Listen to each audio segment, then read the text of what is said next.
नमस्कार मंडळी. हा आहे तांदळाचा खिशी पापड.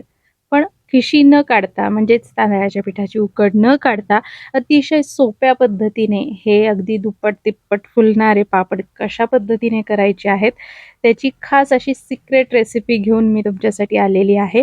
तेव्हा व्हिडिओ शेवटपर्यंत नक्की पहा.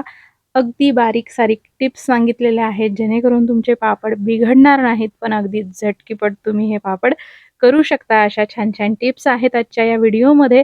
बघू शकता पापड किती सुंदर झालेले आहेत.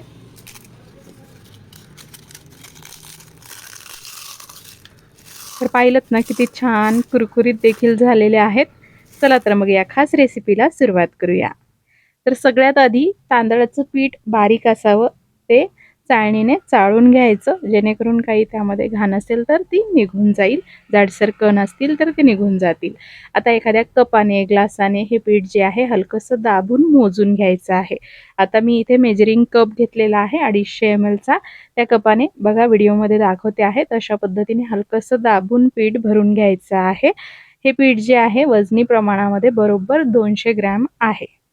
तर इथे मी रेडीमेड तांदळाचं पीठ वापरलंय. तुम्ही ज्या पिठाची आपण भाकरी करतो ना, घरामध्ये तांदळाचं पीठ असेल ते पीठ जरी वापरलं तरी चालेल. किंवा तुम्ही कुठलाही तांदूळ घ्या, इंद्रायणी सोडून स्वच्छ निवडून धुवून धावून घरातच सुकवा आणि त्याचं पीठ तयार करून वापरू शकता.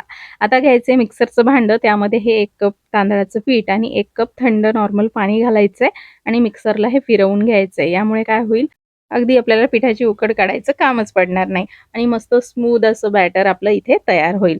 तर बघू शकता 1 कप पीठ आणि 1 कप पाणी हे मिक्सरला फिरवल्यावर घट्टसर हे झालेलं आहे. एकदा काय करायचं, चमच्याने हे व्यवस्थित हलवून घ्यायचं आहे. त्याचबरोबर आता हे पापड छान फुलण्यासाठी, जास्त काळ टिकण्यासाठी यामध्ये अर्धा चमचा पापडखार घालायचा आहे. त्याचबरोबर अर्धा टीस्पूनपेक्षा थोडं जास्त मीठ घालायचंय, चवीनुसार मीठ घालायचंय आणि परत अर्धा कप पाणी यामध्ये घालायचंय. तर बरोबर 1 कप पिठासाठी 1.5 कप पाणी घालायचंय. एकदा चमच्याने हे व्यवस्थित मिक्स करून आता परत हे मिक्सरला 1 मिनिटासाठी फिरवून घ्यायचं आहे. मस्त असं स्मूथ बॅटर इथे आपलं तयार झालेलं आहे. बघू शकता. अशा पद्धतीचं बॅटर इथे आपण तयार करून घेतलं. उकड न करता इथे आपण पीठ आणि पाणी मिक्स करून घेतलं. आता घ्यायचा आहे कुकरचा डब्बा आणि या डब्यामध्ये हे बॅटर जे आहे घालून घ्यायचं आहे. तर अजिबात आपल्याला जास्त भांडी खराब करायची नाहीये, जास्त मेहनत घ्यायची नाहीये. झटकीपट स्मार्ट वर्क करायचं आहे.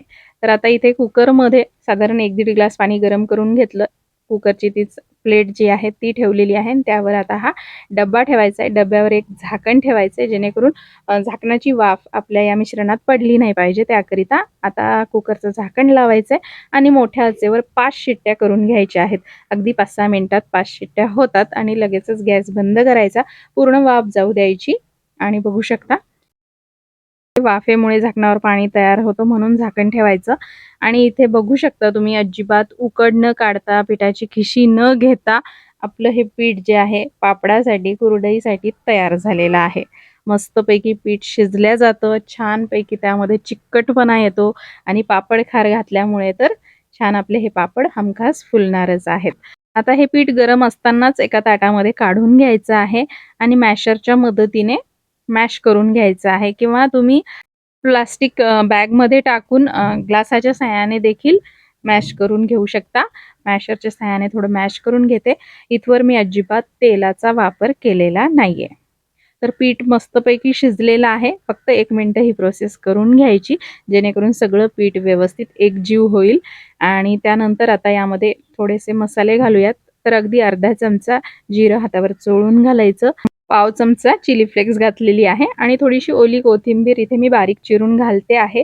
पण इथे एक खास महत्त्वाची टिप तुम्हाला इथे सांगू इच्छिते, की जेव्हा आपण पापडामध्ये ओली कोथिंबीर किंवा मिरची वापरतो, हिरवी मिरची, त्यामुळे पापड फाटण्याची शक्यता असते. त्याचं कारण असं, की ज्यावेळी आपण पापड बनवतो, अगदी पातळ वगैरे पापड जेव्हा आपण बनवतो आणि मग तो जेव्हा सुकवला जातो, त्यावेळी काय होतं, कोथिंबीर म्हणा किंवा मिरची म्हणा ती सुकल्या जाते, त्यातलं मॉइश्चर निघून जातं आणि मग त्या जागी पापडाला चीर पडते, तडा जाते, पोकळी अशी निर्माण होते. त्यामुळे पापड फाटू शकतात. म्हणून मग तुम्हाला जर कोथिंबीर वापरायची असेल तर कोथिंबीर स्वच्छ धुवून घरात सुकवून घ्या फॅन खाली आणि मग ती कोथिंबीर अगदी वाळवल्यानंतर चोळून हातावर क्रश करून यामध्ये घाला. आता मी तर घातलेली आहे फ्रेश कोथिंबीर आणि मला जो अनुभव आला ना तो मी तुम्हाला सांगितलेला आहे. तेव्हा तुम्हाला कोथिंबीर घालायची असेल तर ती सुकवून बारीक क्रश करून घाला. तर ही एक महत्त्वाची टीप आहे आपले पापड फाटू नये याकरिता. त्याचबरोबर आता तुम्ही बघितलं मी या पापडामध्ये अगदी 1 टेबलस्पून एवढे तीळ देखील घातलेले आहेत आणि आता हे पीठ जे आहे मळून घ्यायचं आहे. म्हणजे या पिठाचा एक गोळा तयार करून घ्यायचा आहे. अजिबात तेलाचा इथे मी वापर केलेला नाहीये. तर पिठाचा गोळा तयार करून घेतला की काय करायचं, हात स्वच्छ धुवून घ्यायचे कारण चिकटसर पीठ होतं ना आणि मग ओल्या हाताने पिठाचा गोळा अगदी व्यवस्थित तयार केला जातो अशा पद्धतीने. तर पीठ आता हे हलकंसं गरमच आहे तेव्हाच मी मळून घेतलेलं आहे. तर जेव्हा आपण तांदळाचे खिशी पापड बनवतो तेव्हा खिशी घेऊन किंवा अशा पद्धतीने शिजवून जेव्हा आपण पीठ घेतो ना, पण ते पीठ अगदी व्यवस्थित मळून घेतलं पाहिजे. अगदी लोण्याप्रमाणे आपलं पीठ झालं पाहिजे, स्मूथ असं पीठ झालं पाहिजे. तेव्हाच आपले पापड एकसारखे लाटल्या जातात आणि अजिबात मग ते सुकवल्यावर फाटत नाहीत. तर ही देखील एक खूप महत्त्वाची टीप आहे, व्यवस्थित पीठ मळून घेणे. आणि त्याचबरोबर तुम्ही पापडामध्ये काय घालता ते देखील खूप महत्त्वाचं आहे.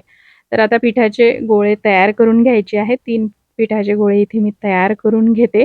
त्यानंतर लाटी बनवायची आहे आणि छोटे-छोटे गोळे एकाच वेळी करून घ्यायचे आणि त्यानंतर ज्या कुकरमध्ये आपण पीठ शिजवलं होतं त्या कुकरमध्ये गरम पाणी आहे ना, त्याच पाण्यामध्ये डब्यामध्ये सगळे पिठाचे गोळे तयार करून ठेवायचे जेणेकरून पीठ गरम राहतं आणि पापड लाटायला सोपं जातं. तसं पाहिलं तर हे पीठ चांगल्या पद्धतीने शिजलं, मळून घेतलं की अगदी थंड पिठाचे देखील पापड व्यवस्थित होतात. तर आता इथे मी लाटी तयार करून घेतलेली आहे आणि मी छोटे-छोटेच पापड बनवणार आहे. त्यानुसार पिठाचे गोळे कट करून घेत आहे. तर पापडासाठी आपलं पीठ अगदी व्यवस्थित मळल्या गेलेलं आहे की नाही ते कसं कळेल आपल्याला? तर त्यासाठी काय करायचं, अशा पद्धतीने पिठाचा गोळा तयार झाला आणि तो दाबून बघितला आणि कडेला अजिबात चिरला नाही की समजायचं की आपलं पीठ व्यवस्थित आपण मळून घेतलेलं आहे. आता हे सगळे पिठाचे गोळे आपण झाकून ठेवूयात आणि बघूयात पापड कसे करायचे ते. तर आता तुमच्याकडे पापड करण्याची किंवा पुरी करण्याची ती मशीन असेल ना, तर खूप सोपं जाईल. पण माझ्याकडे नाहीये. तर 2 प्लास्टिक पेपर इथे मी घेतलेले आहे. प्लास्टिक पेपर ना हलकासा जाडसर असावा, जेणेकरून पापड लाटायला सोपं जातं. आता त्यावर हा पिठाचा गोळा ठेवायचा. हवं तर अगदी थोडंसं 1 थेंब तेल हातावर चोळून घ्यायचं आणि या प्लास्टिक पेपरला लावून घ्यायचं, जेणेकरून अगदी एकच वेळ करावे लागेल, जेणेकरून अगदी पापड करायला सोपं जाईल. पिठाचा गोळा ठेवायचा आहे. परत त्यावर एक प्लास्टिक पेपर आणि एखाद्या ताटलीने पापड दाबून घ्यायचा आहे. व्यवस्थित तो गोल आकारात पसरला जातो, पण थोडासा जाडसर असतो म्हणून लाटण्याने परत हलकासा लाटून घ्यायचा आहे. पापड फाटू नये यासाठी पापड जो आहे तुमचा एकसारखा लाटला गेला पाहिजे. कुठे जाड, कुठे बारीक असा असला ना, की मग पापड फाटू शकतो. काय होतं, जेव्हा पापड आपण वाळायला टाकतो उन्हामध्ये किंवा घरामध्ये, तर पातळ बाजू लवकर वाळते आणि जाड बाजू असते ती ओलसर असते आणि मग तिथं एक ताण तयार होतो आणि मग तशा वेळी देखील पापड फाटू शकतो. त्यामुळे एकसारख्या जाडीचा पापड असावा. बघू शकता अशा पद्धतीने पापड बनवायचा आणि लगेचच हा पापड दुसऱ्या प्लास्टिक शीटवर टाकताना त्यावर हा प्लास्टिक पेपर उचलून ठेवायचा. हलकासा त्यावर हात फिरवून प्लास्टिक पेपर काढून घ्यायचा. अशा पद्धतीने तुम्ही अगदी इझिली पापड बनवू शकता आणि प्लास्टिक शीटवर टाकू शकता. तर अतिशय सोपी पद्धत आहे मंडळी पापड करण्याची ही. तुम्ही अगदी एकट्या जरी असाल ना, तरी आरामशीर असे हे पापड बनवू शकता. मी सकाळी जवळपास 10:30ला करायला लागले होते आणि 12:30 पर्यंत माझे पापड करून झाले. आणि मी दाखवलेल्या प्रमाणामध्ये छोट्या-छोट्या आकाराचे माझे जवळपास 45 पापड तयार झाले. 45 एवढे पापड तयार झालेले आहेत. म्हणजे 1 कप पिठापासून 40 ते 50 पापड इथे तयार होतात. दिसायलाही सुंदर झालेले आहेत. घरातच 1 दिवस सुकवून घेतले. त्यानंतर मग दुसऱ्या दिवशी उन्हामध्ये मी वाळवायला ठेवले होते. तर अगदी घरातच 1 दिवस ठेवायचे फॅनखाली सुकवायला आणि पापड असा सुकत आला की कडेला ना वर उचलला जातो की मग पलटी करून घ्यायचा आहे.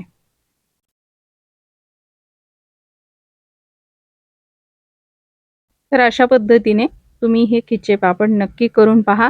अतिशय सोपी पद्धत मी इथे तुम्हाला सांगितलेली आहे. पिठाची उकड काढायची नाहीये किंवा खिशी घ्यायची नाहीये. काही सुद्धा करायचं नाहीये तुम्हाला. झटकीपट मिक्सरच्या साहाय्याने बॅटर बनवायचं आणि कुकरमध्ये 5 शिट्ट्या करून तुम्ही हे पापड करू शकता. बघू शकता वाळल्यानंतर मस्त रंग आलाय आणि खूप सुंदर झालेले आहेत पापड. तर मागच्या वर्षी अशीच पद्धत वापरून तांदळाच्या पिठाच्या कुरडया कशा करायच्या मी ते तुम्हाला सांगितलं होतं. यावर्षी तुम्हाला पापड कसे करायचे ते दाखवलेलं आहे. तर तुम्हाला आजची ही रेसिपी कशी वाटली मंडळी? आवडली का? उपयोगाची वाटली का? हे कमेंटमध्ये नक्की कळवा.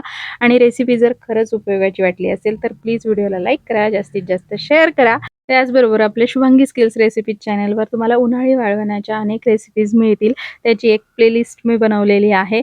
त्यामध्ये तुम्ही जरी एकट्या जरी असाल ना, तरी अगदी परफेक्ट रेसिपीज बनवू शकता. अशा खास टिप्ससहित ह्या उन्हाळी वाळवणाच्या रेसिपीज मी दिलेल्या आहेत. तर आजची ही रेसिपी खरंच खूप परफेक्ट आणि मस्त झालेली आहे. तुम्हीही करून पहा आणि ज्या टिप्स सांगितलेल्या आहेत त्या नक्की फॉलो करा. आणि कशी वाटली तुम्हाला आजची रेसिपी? आवडली असेल तर प्लीज व्हिडिओला लाईक करा, चॅनलला सबस्क्राईब करा. धन्यवाद.